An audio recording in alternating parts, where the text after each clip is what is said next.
Olá, tudo bem? Seja bem-vindo uma vez mais a uma série de vídeos que a 2B, a Colmeia do Conhecimento, preparou especialmente para você a respeito de recursos humanos. Você sabe o que é gestão por competências?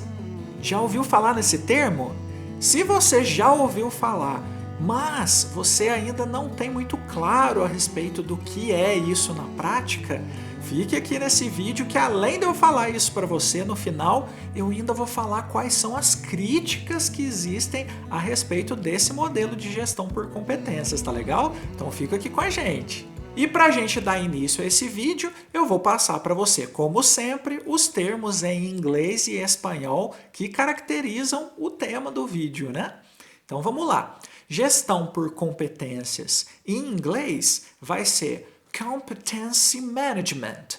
Competency Management. E o termo em espanhol vai ser Gestión por competencias. Gestión por competencias. Para a gente começar, eu queria deixar claro aqui uma divisão que existe entre a questão de gestão por competências. Como assim? Dentro do termo competências, eu tenho duas coisas diferentes. Uma é a questão das competências individuais e a outra são as competências organizacionais. São duas coisas diferentes, tá ok? As competências individuais, elas estão ligadas a vários tipos de definições, né? A gente tem diversos autores que definem a questão das competências individuais, mas com certeza aquele que é mais difundido, aquele termo que é mais conhecido pelas pessoas, é a definição que passa pelo acrônimo CHA, né? Que seria o CHA. O que significa esse CHA para quem não conhece? O C vem de conhecimento, o H vem de habilidade e o A de atitude. Então, o conhecimento, para a gente explicar em forma mais simples, ele é aquelas coisas que as pessoas sabem o que precisa ser feito. Então, o conhecimento está atrelado ao o que, né? E o conhecimento ele pode ser obtido de diversas formas, você sabe muito bem. Então eu posso ler, eu posso estudar, eu posso ter um professor que me ensine, eu posso assistir vídeo no YouTube, enfim, são diversas formas que eu consigo adquirir conhecimento. Quando eu falo da habilidade, o H, eu já estou falando da questão prática. Eu preciso saber como fazer alguma coisa. Então, por exemplo, né, dando o exemplo de uma receita de bolo. Eu posso ter o conhecimento de como fazer o bolo, eu posso ter a receita na minha mão, ler a receita ou assistir algum programa e a receita está perfeita, né? Ela sai perfeita. Mas se eu pessoalmente não vou lá e tento fazer, eu não sei se a minha habilidade com aquilo é boa o suficiente. Então a habilidade ela passa muito pela questão prática. E além disso, eu tenho o A do chá, que é atitude. Ok, eu tenho conhecimento para fazer, ou seja, eu sei o que fazer, eu tenho a habilidade para fazer, ou seja, eu sei como fazer, mas se eu não quero fazer, se eu sou péssimo na cozinha e não quero cozinhar, não adianta, eu nunca vou chegar a fazer um bolo ou uma receita, né? Não adianta eu ter a receita e eu ter praticado. Se eu estou com preguiça naquele momento e não quero fazer um bolo, eu não vou fazer. Então a ideia é justamente essa. O C é conhecimento, o que, o H é habilidade, como, e o A é de atitude, o querer fazer. Agora a gente vai falar um pouquinho mais das competências organizacionais. O primeiro item que é importantíssimo a gente saber quando a gente passa pelas competências organizacionais é a questão da visão de futuro da empresa. Então, qual é a missão que a empresa tem, qual é a visão principalmente que a empresa tem. Sem eu ter isso, eu não sei como organizar as minhas competências organizacionais. E aí, se eu sei a minha visão, se eu tenho a minha visão de futuro, eu posso traçar numa segunda etapa os objetivos que eu preciso alcançar para eu efetivamente atingir aquela minha visão. E dentro desses objetivos, eu vou precisar traçar metas no decorrer do tempo, de forma que eu garanta que eu estou atingindo aqueles objetivos. A partir do momento que eu tenho as minhas metas, agora eu preciso criar padrões, eu preciso criar regras, políticas, procedimentos, diretrizes, normas e tudo aquilo que garanta que todas as pessoas da minha empresa vão estar caminhando na mesma direção, de forma a cumprir essas metas que vão garantir que os meus objetivos estão sendo atingidos, de forma que eu vou efetivamente ter a minha visão de futuro acontecendo para a minha empresa. E após eu ter todas essas normas, regras, enfim, definidas, eu entro efetivamente na questão das competências individuais. Eu posso ter tudo bem definido, mas eu posso ter funcionários ou empregados que não têm as competências que eu preciso. Por isso é tão importante eu traçar, depois que eu fiz esse mapeamento de competências, é importante eu traçar para todos os meus funcionários os perfis que eu desejo de comportamentos e competências. Esse perfil é o que vai me dizer se eu tenho efetivamente as competências necessárias para atingir os meus objetivos ou se eu preciso ir até o mercado e contratar profissionais, se eu preciso efetuar programas de treinamento, desenvolvimento ou capacitação internamente na minha empresa e as estratégias como um todo para eu atingir essa visão de futuro. Agora eu vou falar para vocês um pouquinho como é que a gente coloca isso na prática, né? Como é que eu faço efetivamente esse sequenciamento todo de forma organizada? Vamos lá? Para eu executar esse processo de forma adequada, existem 11 passos que eu preciso seguir para efetivamente eu cumprir aí o meu processo de mapeamento de competências. Mas não só o mapeamento, de toda a estratégia da organização de atingimento aí da sua visão de futuro, né? Dos seus objetivos, das suas metas, todo esse processo que eu expliquei anteriormente. E o primeiro passo, obviamente, é executar esse mapeamento, né? Que é o que a gente chama de inventário. Então eu preciso mapear todas as competências organizacionais e todas as competências individuais que eu tenho. E aí eu faço aí a comparação e vejo quais são os gaps, né? Quais são as oportunidades aí de desenvolvimento que eu tenho. Na sequência, o número 2 vai ser eu criar todas as minhas avaliações e parâmetros, né? Quais são os parâmetros que eu vou seguir? E faço essa avaliação, esse comparativo aí, dando sequência a esse primeiro item que eu falei. Além disso, o tópico número 3 vai ser justamente a questão do desenvolvimento. Eu preciso criar aí um plano de desenvolvimento. Tendo esse plano de desenvolvimento, o quarto passo é justamente a questão do meu plano de controle, né? Como é que eu vou fazer os controles? Esse monitoramento que eu preciso ter, ele é feito através da criação de indicadores. Então, se eu tenho indicadores, eu consigo efetivamente fazer aí o monitoramento e o controle desse projeto nosso aí de gestão por competências. Depois eu faço o planejamento de futuro, né? Quais são as ações que eu vou executar aí dentro desse planejamento. Eu também preciso fazer a subdivisão agora dos cargos, que seria a etapa número 6. Tendo a subdivisão de cargos efetuada, eu preciso fazer a divisão dos perfis, né, por competências. Então, eu preciso efetivamente executar aí a divisão certinha, a separação de todos os perfis que são necessários para a minha empresa. Tendo os perfis definidos, agora é a etapa que a gente vai efetivamente colocar algumas práticas, né? Algumas coisas em prática. Por exemplo, a separação, a identificação e separação dos meus funcionários dentro desses perfis que eu separei há pouco.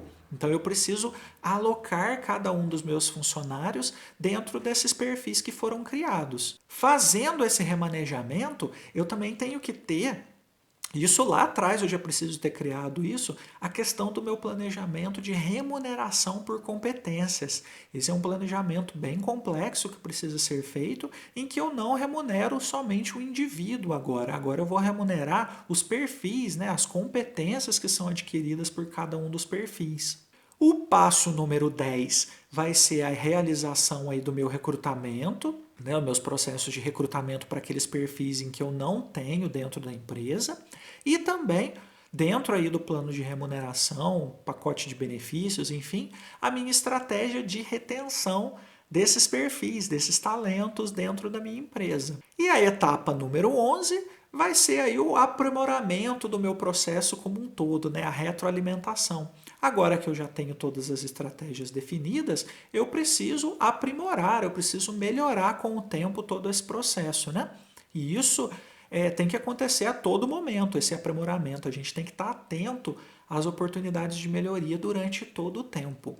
E esse é o 11º passo que você precisa fazer para poder implantar aí o processo de gestão de desempenho dentro da empresa que você trabalha. Os pontos positivos que eu gostaria de mencionar para vocês a respeito da gestão de competências, eles são 3 principais. O primeiro deles é justamente a questão do foco do desenvolvimento das pessoas, né? Então, a partir do momento em que eu tenho os gaps, eu preciso desenvolver. Então, eu tenho um foco direto aí dentro do desenvolvimento das pessoas. O segundo ponto é justamente a questão do alinhamento entre a estratégia da empresa e as operações. A partir do momento em que eu tenho a minha visão, meus objetivos e minhas metas, eu efetivamente consigo estender isso para os meus funcionários. E aí ele vai para a gestão operacional também. E isso eu garanto aí, ou pelo menos em parte, né, numa grande parte, eu consigo garantir que todo mundo está alinhado para o atingimento dos objetivos que são necessários. E o terceiro item positivo aí, né, o ponto positivo para a gestão por competências é justamente a questão da gestão estratégica dos departamentos como um todo, não somente do RH, em que eu consigo saber aí como que está o meu time de formas assim diversas, né, em relação à empresa, em relação aos objetivos, em relação às competências que precisam ser desenvolvidas, enfim, eu consigo fazer uma gestão estratégica adequada. Agora eu vou falar para vocês outros pontos de crítica a esse modelo, né? A esse modelo de gestão por competência. Não sei até que ponto você conhece, mas vai passar a conhecer agora essas críticas. O primeiro item é que, como a modelagem é bem complexa, para fazer a implantação é bem caro de fazer. Por isso que muito provavelmente somente grandes multinacionais ou grandes empresas vão ser capazes de implementar esse modelo, porque ele é realmente bem caro, bem custoso, né? O segundo ponto é que o processo de implantação ele é muito trabalhoso, extremamente rigoroso, né? Academicamente falando, ele tem que ser rigorosíssimo, né? Você tem que ter todas as métricas aí muito bem definidas, todo o processo muito bem desenhado para que ele funcione. E com isso acaba ficando muito burocrático e aí é muito difícil de você conseguir implementá-lo na prática, né? O terceiro é justamente a questão do enquadramento dos funcionários nos perfis. Acaba que assim é difícil eu encontrar funcionários que vão se adequar totalmente aí aos perfis que foram traçados de competência. E aí acaba que a gente faz uma forçaçãozinha de barra, né? A gente força a barra para conseguir colocar aquele funcionário dentro daquele perfil, o que acaba que não é o ideal a se fazer, né? O quarto ponto é que as avaliações se tornam extremamente burocráticas, então você coloca aí diversos itens para fazer a avaliação da competência e isso torna o processo extremamente moroso, né? Bem burocrático. Essa é uma outra crítica que tem. E além disso, uma quinta crítica aqui é justamente a questão de robotização, digamos, né? A gente cria robozinhos dentro da empresa. Como você já sabe os comportamentos que são necessários e as competências que são necessárias, você acaba querendo moldar o funcionário até que ele fique totalmente adequado àquele tipo de comportamento. E aí você cria padrões aí de comportamento dentro da empresa como se fossem máquinas, né? Como se fossem robozinhos. Por isso que é uma outra crítica também a esse modelo. E a última crítica que eu gostaria de colocar aqui para vocês é justamente esse processo, ele é extremamente longo de se fazer, extremamente burocrático, como a gente acabou de falar, além de ser bem custoso. Qual que é o problema aqui? O mercado é muito dinâmico, ele muda constantemente. E aí o que acontece com as competências que eu mapeei? Elas também vão mudar com uma velocidade muito maior do que eu consigo fazer esse processo todo de mapeamento de competências, de gestão por competência. Então acaba que na prática é difícil eu conseguir manter esse modelo. Mesmo que eu consiga implantar, depois as revisões intermediárias elas são muito difíceis de serem executadas. Tá joia? Então essas foram as críticas aí que a gente tem a esse modelo de gestão de competência. Espero que você tenha aprendido um pouquinho mais aí a respeito de gestão de competências aí nesse curso gratuito que a gente tem a respeito de RH nesse mês especial do profissional de recursos humanos. Se você gostou desse vídeo, por favor, a gente pede que você, em forma de retribuição, coloque aí o seu like aí embaixo para ajudar o nosso canal. Também, se você ainda não é inscrito, para continuar recebendo esses vídeos aqui bem legais, eu peço que você se inscreva aqui embaixo. Não somente se inscreva, mas também aí ative o sininho para receber as notificações, se torne um membro aí da nossa comunidade, da nossa colmeia. E também acesse as nossas redes sociais para outras informações variadas aí no Facebook, no LinkedIn, no Instagram, a respeito desses temas de recursos humanos, em especial nesse mês. Tá joia? Então eu espero encontrar você aqui mais uma vez no vídeo de amanhã. A gente está na reta final já dos vídeos a respeito de RH. Tem mais uns 6 ou 7 vídeos, se não me engano, somente. Então aproveite bastante aí, que logo em breve a gente vai anunciar mais uma sequência para vocês de novos vídeos, tá legal? Então se você gostou, deixa o seu like e eu espero te encontrar aqui amanhã no nosso próximo vídeo. Valeu, gente, muitíssimo obrigado e até lá! Tchau!